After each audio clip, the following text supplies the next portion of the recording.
So I 100% believe that the key to really healing a wound and moving on from something is forgiveness and also gratitude, actually.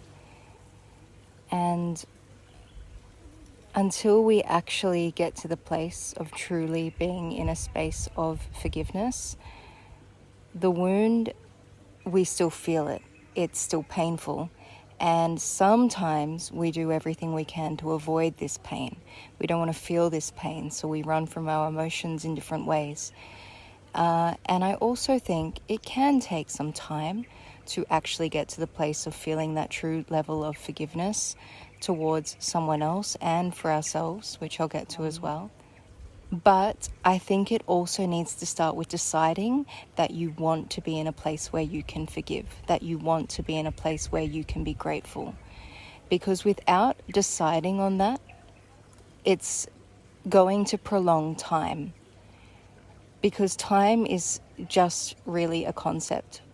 Something may take us a year, something may take us a week to get over. It really depends on each person, the situation, but also the decision that you make for yourself.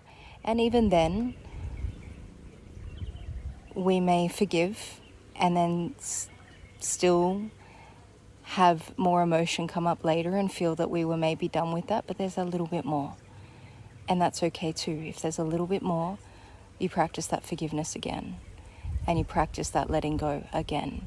And you keep doing that, and you keep that gratitude in your heart, because the forgiveness, it sets everyone free. I know it sets you free. It sets that person free. At least from your end, they will have to do their own self-forgiveness work. But it also helps free the situation, at least from your side of things.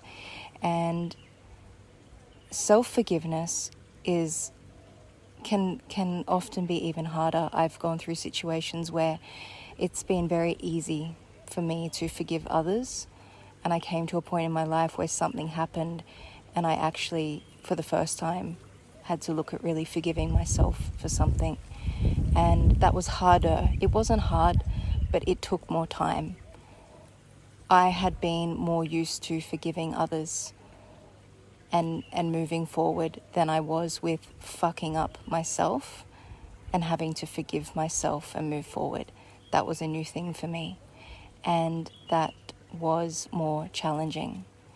It just took more time to get to that place of actually releasing guilt.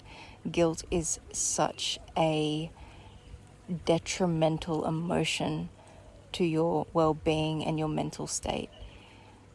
And I carried that guilt around for a little while until eventually I was really able to forgive myself.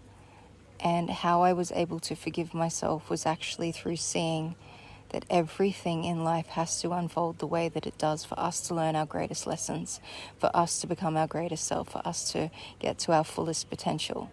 And that doesn't mean that if that situation were to arise again, that we wouldn't do things differently. Hopefully we would. That's meant to be the lesson. That's the gold. We learn, we live, we learn, and we do things differently in the future. But understanding that sometimes we have to recognize that life is not so black and white. Sometimes we are going to fall into grey areas in life, and we're going to do things that maybe we thought we wouldn't do. And we have to be able to forgive ourselves for that, because carrying around guilt and carrying around regret and carrying around a state of not being able to forgive ourselves, we trap ourselves inside emotion that is not useful. That's not setting ourselves free. So I also believe if we set ourselves free, we help set a situation free, and perhaps we also help set someone else free. That other person will still have, if we forgive them, they're still going to have their own inner work to do around self-forgiveness. But what a gift to yourself and to someone else to be able to forgive. The releasing of emotion can only take us so far, and it can help us clear the path to forgiveness.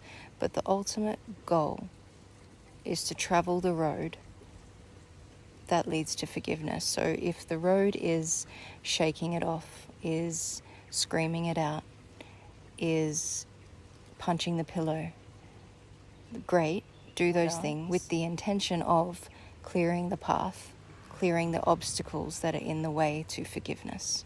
The end of the road is forgiveness and finding gratitude.